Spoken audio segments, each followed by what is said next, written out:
आमच्या गावात ना, माझ्या गावात आणि दुसऱ्या एका गावामध्ये 2 गावांमध्ये एक झाड आहे. असं मानलं जातं की त्या झाडावरती भूत बसतं आणि बैलगाडीच्या समोर ती चेटकीण.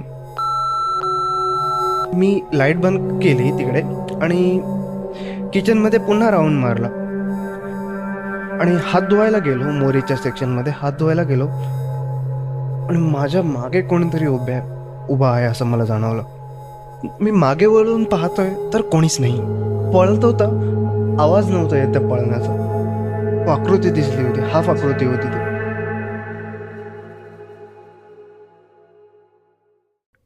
नमस्कार मित्रांनो, स्वागत आहे तुमचं रिदम ऑरा पॉडकास्ट या चॅनलमध्ये. आणि या चॅनलमध्ये तुम्हाला बघायला मिळतील विविध विषयांवर पॉडकास्ट. तर आजचा आपला विषय आहे थोडा पॅरानॉर्मल, हॉरर. तर आज माझ्यासोबत आहे माझाच मित्र दीपक. तर दीपक आपल्याला सांगणार आहे त्याच्याबरोबर घडलेल्या काही पॅरानॉर्मल गोष्टी.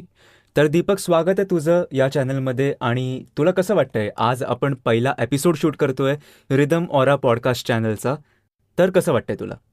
नमस्कार मंडळी, मी आहे दीपक जाधव आणि या पॉडकास्टचा पहिलाच गेस्ट. तर माझ्याकडे असे काही किस्से आहेत जे रंजक आहेत असे, आणि मी सांगण्यासाठी खूप उत्सुक आहे. आणि मी जेवढा उत्सुक आहे सांगायला, मी आशा करतो तुम्ही देखील उत्सुक असाल तेवढेच. नक्कीच, मीही खूप उत्सुक आहे. आणि आपली जी ऑडियन्स आहे, आपल्याला जे लोक बघतायत, हा पॉडकास्ट जे बघतायत, तेही खूप उत्सुक असतील हा पॉडकास्ट बघण्यासाठी. तर सुरू करूया हा पॉडकास्ट. तर सर्वात पहिली गोष्ट तू कुठली सांगणार आहेस? सर्वात पहिली गोष्ट ना, जी माझ्या आजीने मला सांगितली, आणि तेव्हा मी लहान असेन, काहीतरी 10-12 वर्षाचा किंवा 7-8 वर्षाचा असेन. ती गोष्ट सांगितली आणि ती गोष्ट तिच्यासोबत घडली आहे. ती घटना अशी घडली की आमच्या गावात ना, माझ्या गावात आणि दुसऱ्या एका गावामध्ये 2 गावांमध्ये एक झाड आहे, जे खूपच त्या विचित्र गोष्टींसाठी फेमस आहे. ते झाड असं मानलं जातं की त्या झाडावरती भूत बसतं. चेटकीण किंवा भूत असं बसतं तिकडे, आणि संध्याकाळी 6च्या नंतरला कोणी त्या ठिकाणी फिरकत नाहीत. तर एक दिवशी माझ्या गावामध्ये त्या दुसऱ्या गावातून एक व्यक्ती आली. आजीने त्या व्यक्तीला, त्या माणसाला ओरडलं की "अरे बाबा, तू एवढ्या लेट कशाला येतोस?" कारण तो काहीतरी 8-8:30ला काहीतरी आला असेल. आजीने विचारलं, ओरडलं त्याला. मी आजीला दुसऱ्या दिवशी सकाळी विचारलं, आई, तू त्याला का ओरडलंस गं?" आजीने सांगितलं, "अरे, त्या झाडावरती अ, वि भूत बसतं असं तसं, आणि जर काही त्याला जर झालं तर उगाचच काहीतरी होईल म्हणून." मी म्हटलं, "असं काय असतं? तर काय झालं एवढं? एवढं का घाबरता लोकं तिकडे जायला?" तिने सांगितलं, "खूप वर्षांपूर्वी एकदा जत्रेमध्ये झाडाच्या ठिकाणी एक जत्रा भरते दरवर्षी. तर आजी नव्याने आली होती लग्न करून. तेव्हाचं हे आहे. जत्रेमध्ये गेली होती आणि जत्रेवरून घरी येताना मध्ये बसून आजी आणि आजीचे असे 2 काही नातेवाईक इतर, ते बसून घरी येत होते बैलगाडीमध्ये, आणि बैलगाडीच्या समोर ती चेटकीण, ती त्यांना पुढे समोरच दिसली. साधारण किती वाजता, म्हणजे कधी, म्हणजे कितीची वेळ असेल ती? साधारण ना 2-2:30ची, रात्रीची 2-2:30ची वेळ होती. तेव्हा काय झालं की ते लोकं घरी निघाले होते, आणि घरी निघताना त्यांना रस्त्यासमोर, म्हणजे काही अंतरावरती बैलगाडीच्या समोर त्यांना भूत दिसलं. ती चेटकीण दिसली हो, म्हणजे? ती चेटकीण दिसली. ती चेटकीण दिसली आणि आजी उतरली. जेव्हा आजीने मला सांगितलं की ती उतरली, मी घाबरलो. मी म्हटलं, "आता ही का उतरली?" ती म्हणते, "मी उतरली, समोर गेली, कोणी नाही दिसलं." पण तू जसं म्हणालास की ती चेटकीण किंवा ते जे भूत होतं ते त्यांना दिसलेलं? हो, त्यांना लोकांना ते दिसलं होतं अच्छा, बैलगाडीतून. बैलगाडीतून उतरण्याच्या आधी त्यांना दिसलेलं. हो, म्हणजे आजी जेव्हा तिकडे गेली तेव्हा ती नव्हती तिकडे? हो. नाही, नव्हती अच्छा. तिकडे. ती पुन्हा बैलगाडीमध्ये आली, आणि नंतरला त्यांनी बैलगाडी एका बाजूला थांबवली. तर तिथे सगळे लोकं घाबरले. पण आजी, मला नाही वाटत लवकर घाबरली, कारण नंतरला जी घटना घडली ते असं झालं की आजीच्या अंगामध्ये काही क्षणामध्ये ती चेटकीण की भूत ते अंगामध्ये गेलं. नंतरला सकाळी सगळे गेले घरी. सकाळी घरी गेल्यावरती जेव्हा आजी उठली, तेव्हा तिचं बॉडी शरीर जड झालेलं, तिचं डोकं जड झालेलं, तिला शरीर तिचं हलवत नव्हतं आणि रात्रभर ती बिचारी झोपली नव्हती त्या कारणामुळे. म्हणजे आजीच्या अंगात ती हो, ती रात्रभर बडबड करत होती आजी. कमीत कमी 4 ते 5 तास ती बडबडच करत होती ती रात्रभर.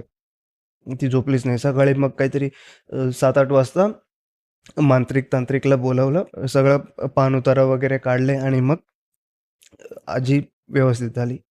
अच्छा. पण तू जसं म्हणालास की 2 गावांमध्ये ते एक झाड आहे आणि ती जी चेटकीण आहे, जसं तू म्हणालास की आजीच्या अंगात ती चेटकीण आली, तसं तुझ्या ओळखीपैकी तू असं काय ऐकलंयस की बाकी लोकांच्या अंगात पण ती अशी आली आहे, हो, असं काय तुझ्या कानावर आलंय?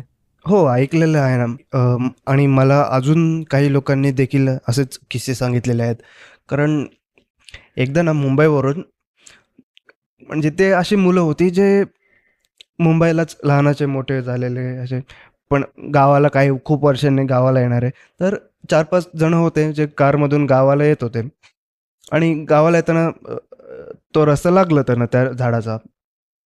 त्या झाडाच्या इकडे आले आणि त्यांनी देखील त्या रात्री त्यांना ते भूत पाहिलं. त्यांनी पळ ठोकला एकदम. तर ते काही थांबले नाही. एवढे घाबरलेले होते. कारण त्यांना माहीत होतं इथे जर आपण थांबलो, तर काही ना काहीतरी वाईट घडण्याची शक्यता आहे. नाही, नक्कीच आपण अशा गोष्टी ना, गावाकडच्या ज्या गोष्टी असतात ते आपण आपल्या कानांवर नेहमी येत असतात की असं घडलं, या गावामध्ये असं घडलं. आणि ही गोष्ट नक्की खूप वेगळी पण होती. तुझ्याकडे अजून काही गोष्टी तुम्हाला सांगितलेलंस, तर पुढची गोष्ट तुला कुठली सांगायला आवडेल? अं, ही जी स्टोरी आहे ना, ती माझ्यासोबत घडली आहे.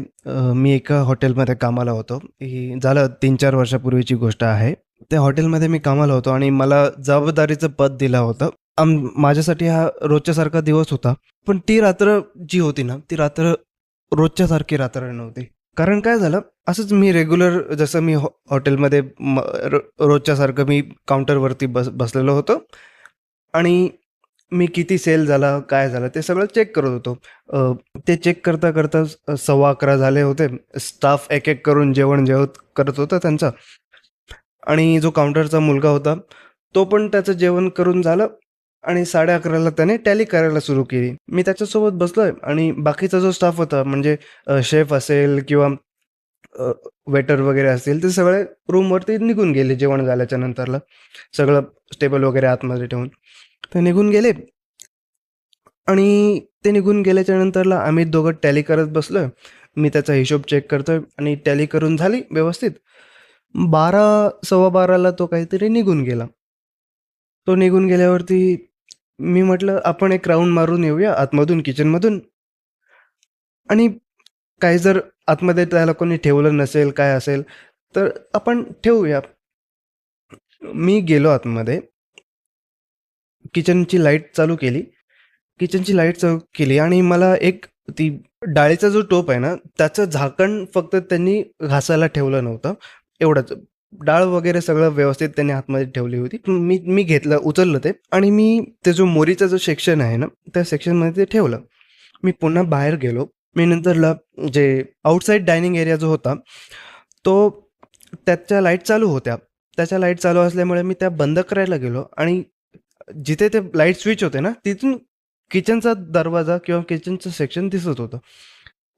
तर मी ते लाईट जेव्हा बंद करायला गेलो, मला असं जाणवलं, की मला कोणीतरी पाहतंय त्या बाजूने, असं जाणवलं. किचनच्या बाजूने. हो, किचनच्या इकडून मला कोणतरी पाहतंय असं मला जाणवलं. मी लाईट बंद केली तिकडे आणि किचनमध्ये पुन्हा राउंड मारला आणि हात धुवायला गेलो, मोरीच्या सेक्शनमध्ये हात धुवायला गेलो आणि माझ्या मागे कोणीतरी उभा आहे असं मला जाणवलं. मी मागे वळून पाहतोय तर कोणीच नाही. मग असं झालं, की अरे, आता तर कोणीतरी होतं. आता कोणीच नाहीये. मी थोडासा घाबरलो आणि पटकन ते लाईट बंद करायला गेलो किचनमधलं. लाईट बंद केली आणि बाहेर आलो आणि तोपर्यंत काहीतरी 12:30 झाले असतील. 12:30 झाले असतील आणि मग मी म्हटलं बॅग घेऊया आणि निघूया. आणि मला कसं सवय आहे कुठेही जायचं असेल की हेडफोन लावणं गरजेचंच आहे. मला ती सवय झालेली आहे. तर मी हेडफोन काढले अगोदर आणि हेडफोन कानाला लावले आणि त्या हेडफोनमधून मला आवाज आला. असा आवाज आला की "तू इथे आहेस का? तू अजून इथेच आहेस का?" असं काहीतरी मला तो आवाज आला. मी घाबरलो. म्हणजे हेडफोन बंद असताना तो आवाज आलेला. म्हणजे तू हेडफोन ऑन केलेलास का नाही केलेलास? कनेक्ट केलेलास फोनला का नाही? नाही, नाही. हेडफोन पूर्णपणे बंद होता. अजिबात कनेक्ट नव्हता अच्छा, केलेला. हेडफोन पूर्ण बंद होता आणि तुला हो. आवाज आला. हो, हो. अच्छा, हेडफोन जसा कानाला लावलाय ना मी, तसा मला तो आवाज आला फक्त. अच्छा. मी हेडफोन पुन्हा काढला. हेडफोन पुन्हा काढून मी विचार केला. आजूबाजूला पाहिलं. कोणाचाच आवाज नाही. तरी देखील डाऊट आला. मी हेडफोन लावला आणि मग मोबाईलला कनेक्ट केला. मग नंतरला एकदम नॉर्मल वाटलं. काहीच नाही वाटलं. मला वाटलं मग तो एक सिच्युएशन जे होतं ना, ते खूपच भीतीदायक होतं. नाही, ही गोष्ट खरंच खूप वेगळी होती आणि आपल्या प्रेक्षकांना पण ही गोष्ट खूप आवडली असेल असं मला वाटतं. आणि तू म्हणालेलास की आणखीन एक काहीतरी गोष्ट तू मला सांगितलेलीस की तुझ्याकडे आणखीन एक असा किस्सा आहे. हो, अजून एक किस्सा आहे माझ्याकडे. ती गोष्ट अशी घडली आहे, की मी माझ्या आजीसोबत दुसऱ्या गावाला गेलो होतो आणि त्या ठिकाणी आम्ही रात्रीचं व्यवस्थित जेवण करून आता गाव म्हटल्यावरती कसं रात्रीचं लवकर झोपणं, 10-9 वाजायच्या अगोदर झोपायचं. आम्ही सगळे रात्रीचं लवकर जेवण केलंय. 8 वाजता जेवण करून आम्ही सगळे झोपलोय 9 वाजेपर्यंत. झोपलोय आणि त्यावेळी काहीतरी 1:30 किंवा 2 वाजलेले असतील आणि मी तेव्हा एकदम गाढ झोपेत होतो. एकदम गाढ झोप लागली होती आणि नंतरला अचानक मला काही ना काहीतरी आवाज आला आणि मी उठून पाहिलं तर मला कोणतरी चालत येतंय. मला एकदम ते काळा-काळा अ, काळी-काळी एकदम सावली दिसली आणि माझ्या बाजूने कोणतरी चालत येतंय असं जाणवलं मला आणि मी घाबरलो. मी तेव्हा काहीतरी 9-10 वर्षांचा असेन आणि मी घाबरलो. मी म्हटलं आजीला, की "आजी तुझा हात दे ना, माझ्या छातीवर ठेव ना, मला भीती वाटते." असं तिला म्हणालो. आजीने माझ्या छातीवरती हात ठेवला.